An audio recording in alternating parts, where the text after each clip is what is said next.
Welcome to the video on Bill of Materials. The Bill of Materials is one of the key inputs to the MRP process. MRP is the Material Requirements Planning process, and Bill of Materials is one of the key inputs to that process. So let's understand what is a Bill of Materials. So a Bill of Materials is a record of all the components. So it tells what are the components of an item, the parent component relationships. So there might be components and their parents within the end item.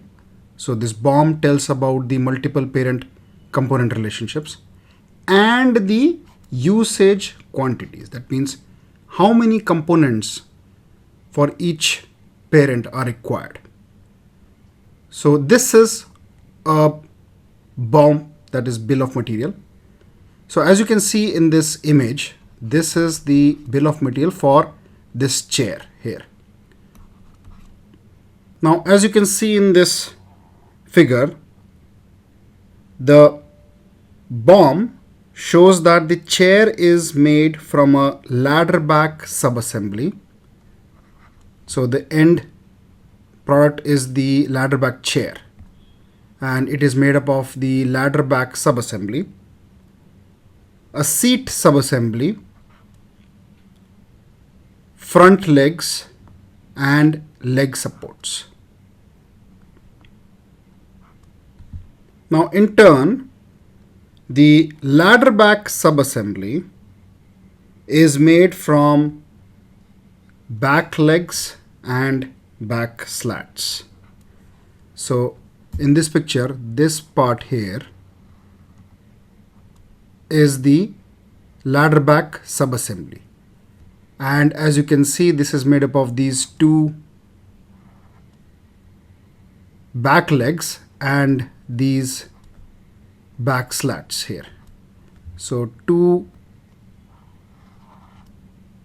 back legs and four back slats. So as you can see here, one ladder back sub-assembly is made up of two back legs and four back slats. Now the seat sub-assembly, which is this part here, is made up of seat frame and seat cushion. So this is the frame, that is, you have four sides here.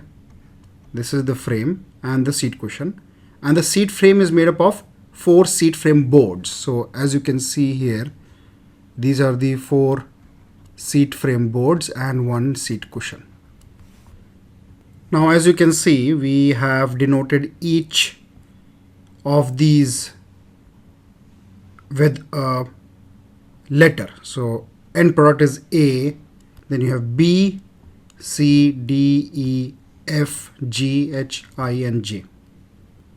Now items A, B, C and H are parents. So this one here, this one here, this one here and this one here are parents because they all have at least one component. So of course A has so many components. If you look at B, then it has this back slat and this has component.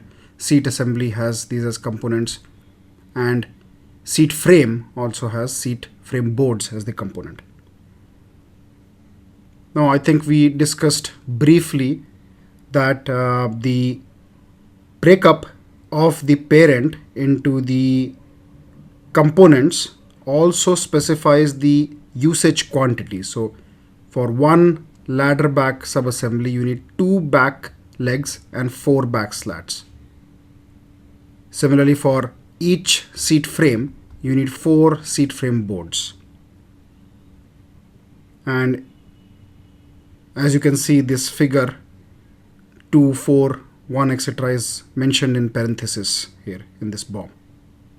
So as we can see, we have the components, we have the parent component relationships and the usage quantities. Now there are four terms which are frequently used to describe the inventory items. So let us look at those. The first one is the end items.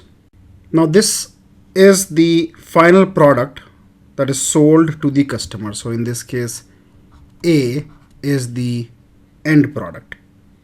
It is a parent but not a component. Item A is an end item.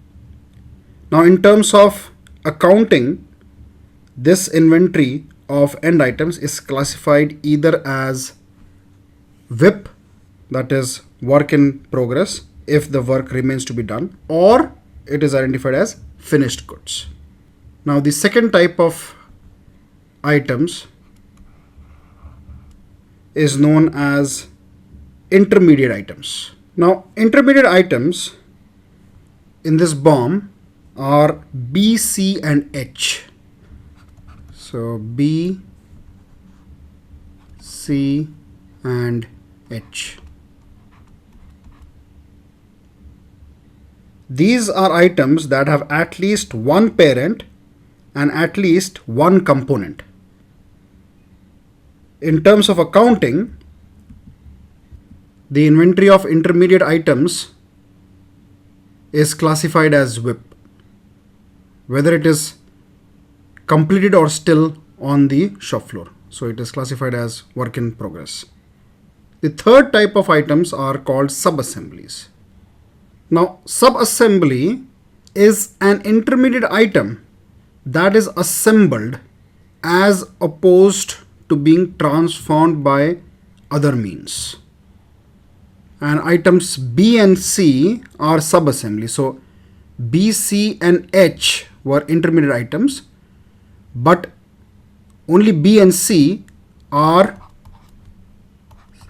sub-assemblies. H is not a sub-assembly because H is made by transforming the seat frame boards, whereas the ladder back sub-assembly and seat sub-assembly are simply assembled from more than one component. So that is the difference between intermediate items and sub-assembly. The fourth type of item is called purchased items. Now a purchased item does not have any components because it comes from a supplier, but it has one or more parents. So in this case, the examples are D, E, F, G, I and J. Now in terms of accounting statements, inventory of purchase items is treated as raw material. So that's about the bill of materials, and in subsequent videos we'll look at how it gets involved in the material requirement planning process.